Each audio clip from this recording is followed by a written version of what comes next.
Aujourd'hui, on va présenter 3 animés dans l'actualité qui sont très prometteurs en cette année 1820-2020. Bonjour, bonsoir, joyeux Noël, vous êtes sur Manga Company. Je vais donc vous parler de 3 animés grave bien à regarder ces temps-ci.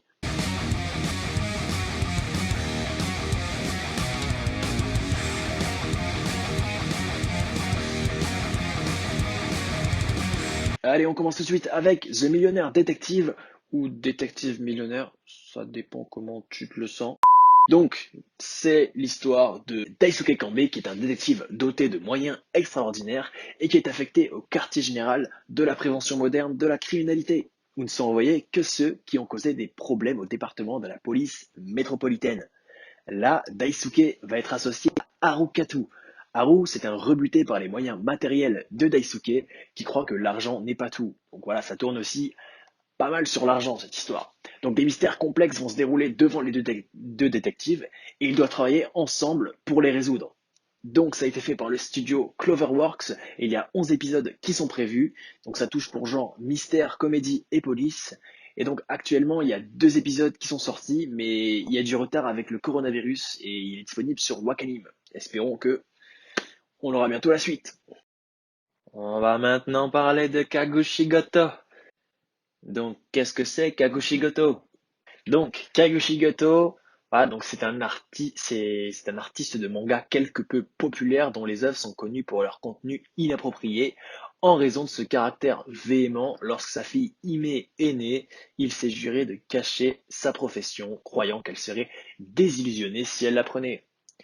Et c'est justement cette croyance paranoïaque qui va conduire Kakushi dans des situations très mouvementées. Bien qu'il soit père célibataire, il fait de son mieux et a souvent recours à des moyens extrêmes pour protéger son secret, comme se faire passer pour un salarié tous les jours ou organiser des exercices d'urgence au cas où Hime trouverait le chemin de son lieu de travail.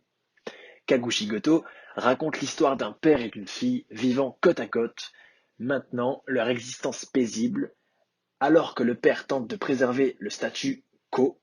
Cependant, il existe un dicton, il n'y a pas de secret que le temps ne puisse révéler. Et ouais, avec le temps, Ime doit apprendre la réalité qui se cache derrière les choses qu'elle considérait comme allant de soi en grandissant. Donc, ça a été fait par le studio Agiado et 12 épisodes sont prévus. Ça touche pour genre Slice of Life, comédie et shonen. 6 épisodes sont disponibles actuellement sur Wakanim. Franchement, allez checker ça les potes.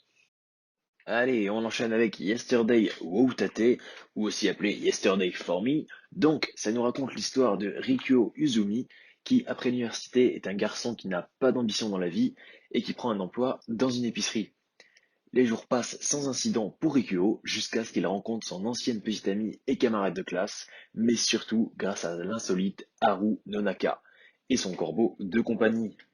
Vous avez compris, l'intrigue va commencer sur ces problèmes que va rencontrer Rikyo dès le début, tout en incluant une certaine dose de romance pas dégueulasse, on va se le dire. Donc ça touche sur genre tranche de vie, drame, romance, seinen.